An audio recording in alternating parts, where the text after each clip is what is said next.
প্রিয় বন্ধুরা, সবাইকে স্বাগত জানাচ্ছি আমার বিধান আইটি হোম ইউটিউব চ্যানেলের পক্ষ থেকে। প্রিয় বন্ধুরা, আপনারা হয়তো অনেকে অবগত রয়েছেন যে এনটিসিআরএ একটি বিজ্ঞপ্তি প্রকাশ করেছে নিবন্ধন পরীক্ষার জন্য। স্কুল কলেজ মাদ্রাসা কতগুলা পোস্ট খালি রয়েছে তার ভিত্তি করে একটি যাদের নিবন্ধন রয়েছে তাদের আবেদনের একটি বিজ্ঞপ্তি প্রকাশ করেছে। আমি আপনাদেরকে সেই বিজ্ঞপ্তিটি একটু দেখাচ্ছি।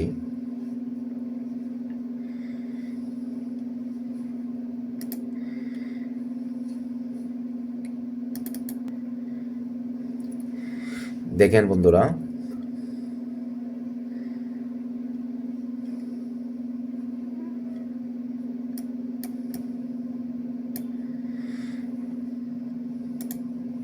বিজ্ঞপ্তিটি দেখেন।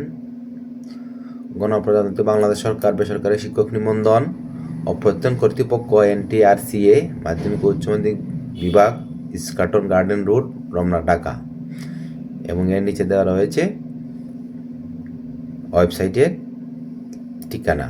দেখেন, এটা 4 জানুয়ারিতে এটাকে প্রকাশ করা হয়েছে। দেখেন, 4 জানুয়ারি 2026 খ্রিস্টাব্দ। এবং এখানে রয়েছে দেখেন গ্যাজেট।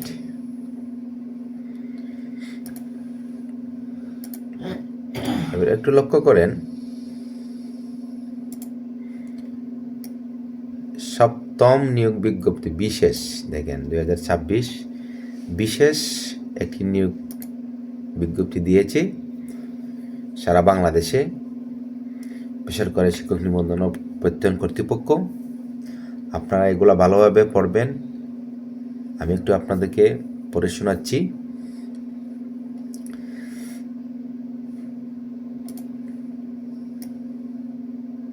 দেখেন, দেশের সকল এমপিভুক্ত প্রতিষ্ঠানসমূহের স্কুল কলেজ মাদ্রাসা কারিগরি ও ব্যবসা ব্যবস্থাপনা নিম্ন বর্ণিত শূন্য পদে শিক্ষক নিয়োগ প্রদান করা হবে। আগ্রহী নিবন্ধন সনদধারী প্রার্থীর নিকট থেকে নিম্ন বর্ণিত বা নিম্নলিখিত শর্তে অ্যাপ্লিকেশন আহ্বান করা হচ্ছে। অর্থাৎ যারা সনদধারী প্রার্থী তারা অ্যাপ্লিকেশনে আবেদন করতে পারবেন। তারপর কি লিখেছে দেখি, দেখেন, স্কুল কলেজে পদের ধরন হচ্ছে এমপিও 29,571 জনকে নিয়োগ দিবে সরকার। এবং মাদ্রাসাতে সবচেয়ে বেশি 36,804 জন। কারিগরি ও ব্যবসা ব্যবস্থাপনা প্রতিষ্ঠানে হচ্ছে 833 জন। সর্বমোট হচ্ছে 67,208 জন। বিশাল একটি নিয়োগ দিয়েছে। এটা কিন্তু নিয়োগটা হচ্ছে বিশেষ নিয়োগ হিসেবে এটা আসলে বিজ্ঞপ্তিতে লেখা হয়েছে।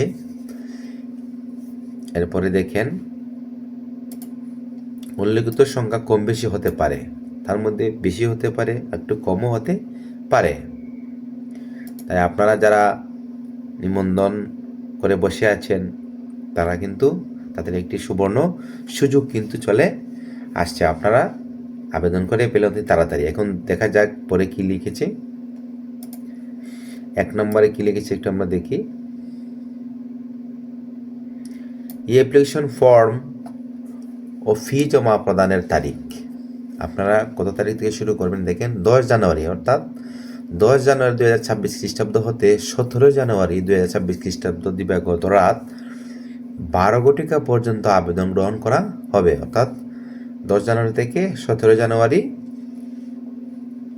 রাত 12টা পর্যন্ত সেই আবেদন গ্রহণ করবে। শেষ তারিখ ও শেষ সময় পর্যন্ত অপেক্ষা না করে অ্যাপ্লিকেশন ফর্ম সাবমিটের পর পরবর্তী 24 ঘন্টার মধ্যে এই অ্যাপ্লিকেশন ফি জমা দিতে হবে। অর্থাৎ আপনাদেরকে বলা হয়েছে যে শেষ তারিখ পর্যন্ত আপনারা অপেক্ষা করবেন না, এর আগেই কিন্তু আপনারা অ্যাপ্লিকেশনটা দিয়ে দিবেন এবং অ্যাপ্লিকেশন করার 24 ঘন্টার মধ্যে আপনারা আপনাদের অ্যাপ্লিকেশন ফিটা জমা দিয়ে দিবেন। কারণ শেষের 2-1 দিনের সার্ভার অনেক সময় ডাউন থাকে বা অনেক বিজি থাকে, তাই আপনারা এর আগেই চেষ্টা করবেন। এরপরে কি লিখছে, আবেদনকারীর বয়স ও শিক্ষক নিবন্ধন সনদের মেয়াদ। এখন এই লাইনটা একটু ভালোভাবে আপনারা লক্ষ্য করবেন কি লিখছে।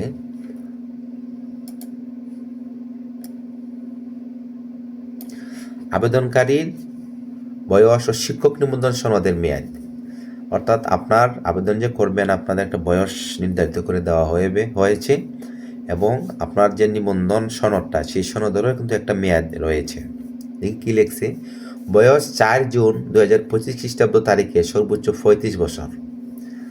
আপনাদের বয়সটা ধরা হয়েছে 2025 সালের 4 জুনের আগে, 4 জুন পর্যন্ত যাদের বয়স 35 হয়েছে শুধু তারাই এই বিজ্ঞপ্তিতে বা শূন্য পদের বিপরীতে আবেদন করতে পারবেন এবং সর্বোচ্চ 35 বছর হতে হবে। শিক্ষক নিবন্ধন সনদের মেয়াদ নিবন্ধন পরীক্ষার ফলাফল প্রকাশের তারিখ হতে 3 বছরের মধ্যে হতে হবে। অর্থাৎ আপনাদের যারা শিক্ষক নিবন্ধন পরীক্ষায় পাশ করে 3 বছর অতিক্রম করে ফেলেছেন তারা কিন্তু আবেদন করতে পারবেন না। তবে একটা তারিখ তারা দিয়ে দিয়েছে, 1 জানুয়ারি 2026 তারিখ। 1 জানুয়ারি 2026 তারিখ পর্যন্ত যাদের 3 বছর হয়নি তারা আবেদন করতে পারবেন, আর 1 জানুয়ারি 2026 তারিখে 3 বছরের উপর হয়ে গিয়েছে তারা কিন্তু এই শূন্য পদের বিপরীতে আবেদন করতে পারবেন না। অর্থাৎ আপনার যে পরীক্ষার সনদ পেয়েছেন সেই সনদ বা পাশ করেছেন এটা কিন্তু আপনার সনদে অবশ্যই লেখা থাকবে। এটা থেকে 3 বছর শেষ হবে কোথায়, 1 জানুয়ারি 2026 আগে যারা 3 বছর মেয়াদ অর্থাৎ আপনার সনদের তারাই কিন্তু আবেদন করতে পারবেন। এরপরে কি লেখছে, শূন্য পদ ও নিয়োগের অন্যান্য শর্তাবলী। পদভিত্তিক শূন্যপদের তালিকা, আবেদন ফরম, নিয়োগের অন্যান্য শর্তাবলী এনটিআরসিএ ওয়েবসাইট www.ntrca.gov.bd এবং টেলিটক লিমিটেডের ওয়েবসাইট, এই যে ওয়েবসাইটটা দেওয়া রয়েছে সেটায় পাওয়া যাবে। অর্থাৎ আবেদন ফর্মগুলা এই ওয়েবসাইটে পাওয়া যাবে। এখন দেখি কি লিখছে,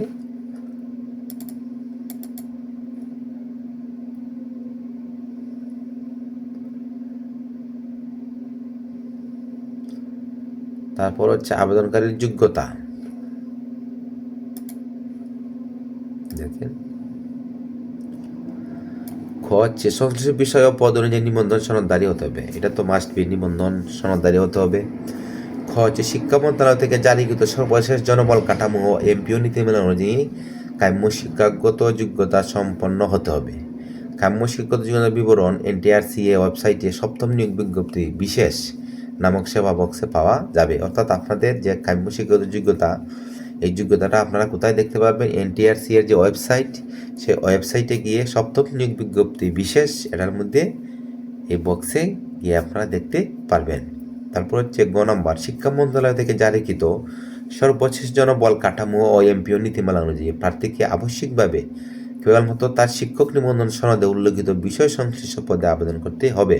অর্থাৎ আপনি যে বিষয় নিয়ে নিবন্ধন দিয়েছেন শুধু সেই নিবন্ধন এই সংশ্লিষ্ট বা সেই বিষয়ে যে সনদ অর্জন করেছেন সেই বিষয় সংশ্লিষ্ট পদে আবেদন করতে পারবেন। এছাড়া বিভিন্ন বিষয়ে সমতা বিধান হওয়া নিবন্ধন সনদ প্রতিষ্ঠানের ধরন ভিন্ন থাকলেও পদ ও বিষয়ে এবং কাম্য শিক্ষিত যোগ্যতা থাকলে নিয়োগ সুপারিশের জন্য বিবেচিত হবেন। এ বিষয়ে বিস্তারিত জানতে এনটিআরসি এর সেবা বক্সে ভিজিট করুন। আপনারা আরও বিস্তারিত জানতে চান তাহলে এনটিআরসি এর যে ওয়েবসাইট সেটায় চলে যাবেন, গিয়ে সেবা বক্সে জানতে পারবেন।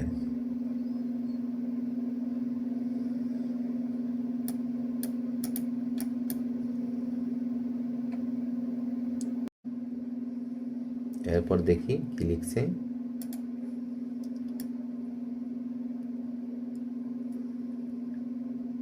ইন্ডেক্সধারী এমপিভুক্ত কর্মরত শিক্ষকদের আবেদন সংক্রান্ত নির্দেশনা বলি।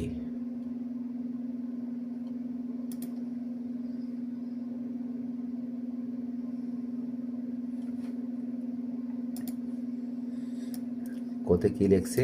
কর্মরত শিক্ষকদের ইন্ডেক্সধারী ক্ষেত্রে সমপদে নিয়োগের সুপারিশের পুনঃ আবেদন বিবেচনা করা হবে না। অর্থাৎ কর্মরত শিক্ষকদের ইন্ডেক্সধারী যারা অলরেডি কর্মরত রয়েছেন, যে বিষয়ে কর্মরত রয়েছেন, তারা যে বিষয়ে অর্থাৎ যে ইন্ডেক্সধারী হিসেবে আপনারা কর্মরত রয়েছেন সেই পদে আপনি আর পুনঃ আবেদন তারা বিবেচনা করবে না। তবে কর্মরত পদ ব্যতীত অন্য কোনো উচ্চতর বা নিম্নতর পদের জন্য এনটিআরসিএ প্রত্যয়নপত্র থাকলে ইন্ডেক্সধারী শিক্ষকগণ উক্ত পদের জন্য আবেদন করতে পারবেন। অর্থাৎ আপনি যে পদে কর্মরত রয়েছেন সেই কর্মরতের পদের বাহিরে অর্থাৎ উচ্চতর বা নিম্নতর কোনো পদে যদি আপনাদের এনটিআরসিএ কর্তৃক প্রত্যয়নপত্র থাকে তাহলে আপনারা আবেদন করতে পারবেন। খ, বেসরকারি শিক্ষা প্রতিষ্ঠানের স্কুল কলেজ জনবল কাঠামো ও এমপিও নীতিমালা 2021 পরিশিষ্ট ঘ এর 24 নং ক্রম অনুযায়ী বালিকা বিদ্যালয় ও মহিলা কলেজে সহকারী শিক্ষক শারীরিক শিক্ষা বোর্ডে শুধুমাত্র মহিলা প্রার্থীরই আবেদনের যোগ্য হবেন। এটা একটু লক্ষ্য করেন, একটি অত্যন্ত গুরুত্বপূর্ণ একটি বিষয়। বলছে বেসরকারি শিক্ষা প্রতিষ্ঠানে স্কুল এবং কলেজে নীতিমালা 2021 পরিশিষ্ট গ এর 24 নং ক্রমিক অনুযায়ী বালিকা বিদ্যালয় বা বালিকা কলেজ বা মহিলা কলেজ যেগুলো রয়েছে সেগুলো থেকে সহকারী শিক্ষক হিসেবে যে শারীরিক শিক্ষা যে বিষয়টা উপরে যারা নিবন্ধিত, শুধু বালিকা বিদ্যালয় মহিলা কলেজের ক্ষেত্রে শুধু মহিলারা আবেদন করতে পারবেন ওই বিষয়ে, শুধু শারীরিক শিক্ষা বিষয়ে। অন্য কোনো পুরুষরা এখানে আবেদন করতে পারবে না।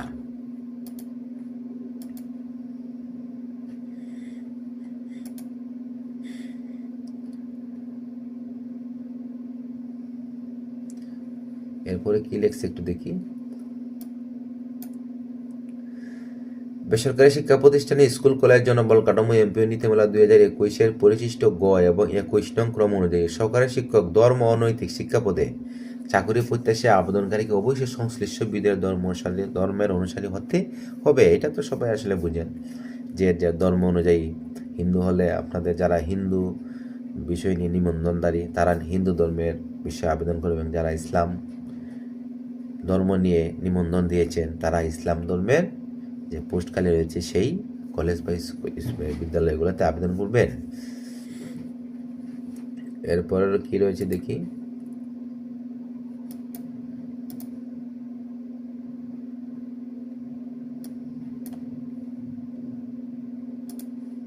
এখানে 6 নম্বর যে কলমটা, আবেদন ফর্মটি অ্যাপ্লিকেশন পূরণের ক্ষেত্রে যথেষ্ট সতর্কতা অবলম্বন করতে হবে। ফর্ম পূরণ শেষে একবার আবেদনপত্র সাবমিট হয়ে গেলে তা কোনোভাবে সংশোধনের সুযোগ থাকবে না। আপনারা যারা যেখানেই সাবমিট নিজে করেন বা দোকানে গিয়ে করেন, অত্যন্ত সতর্কতার সাথে আপনারা ফর্মটি ফিল আপ করবেন। অর্থাৎ একবার যদি সাবমিট হয়ে যায় তাহলে পুনরায় আর আপনার সংশোধনের সুযোগ থাকবে না। এরপরে কি দেখি 7 নম্বরে কি আছে।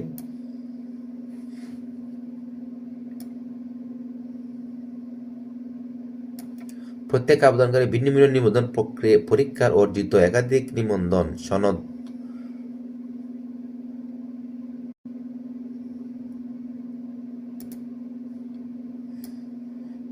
বিভিন্ন নিবন্ধন প্রক্রিয়া অর্জিত একাধিক নিবন্ধন সনদপ্রাপ্ত হলেও একই পর্যায়ে স্কুল 2 ও স্কুল ও কলেজের একটিমাত্র সনদ দিয়ে আবেদন করতে পারবেন।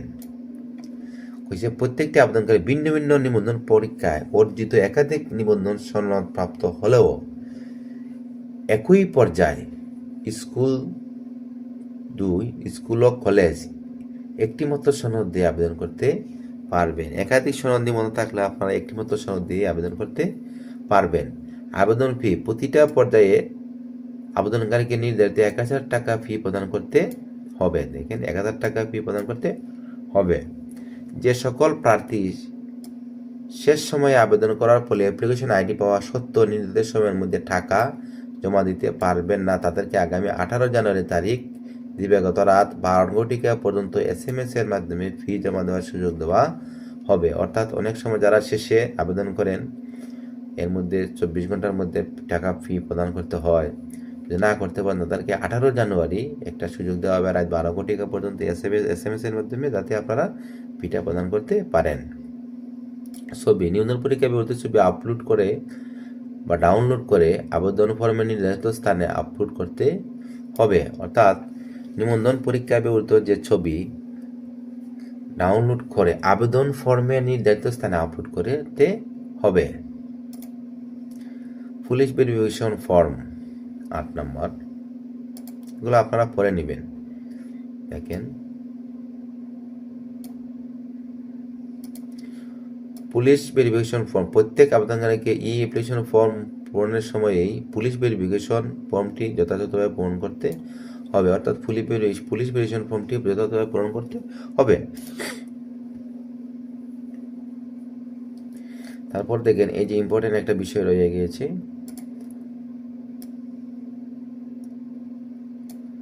একজন প্রার্থী শূন্য পদের তালিকা থেকে সর্বোচ্চ 60টি শিক্ষা প্রতিষ্ঠান চয়েস দিতে পারবেন। অর্থাৎ শূন্য পদের তালিকায় এই ভিত্তিতে 60টার বেশি আবেদন করতে আপনি পারবেন না।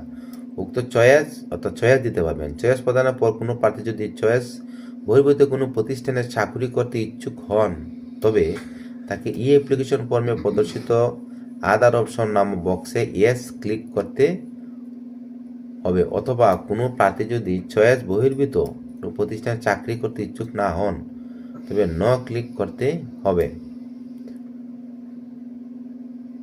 ইয়েস ক্লিক করলে 3টি অপশন পাওয়া যাবে, যথা জেনারেল, মাদ্রাসা, এরপর টেকনিক্যাল। প্রার্থী শিক্ষাগত যোগ্যতা অনুযায়ী 3টি অপশন এর যে কোনো একটি অথবা 2টি অথবা 3টি অপশন এর চয়েস প্রদান করতে পারবেন। 3টি অপশনের মধ্যে একাধিক অপশন পছন্দ করার ক্ষেত্রে প্রার্থী পছন্দ ক্রম অনুযায়ী তাকে নিয়োগ সুপারিশের জন্য বিবেচনা করতে হবে। এগুলো অবশ্য আপনারা বুঝবেন, এগুলো আপনারা পড়ে নেবেন, পড়ে নিয়ে আপনারা আবেদন করবেন।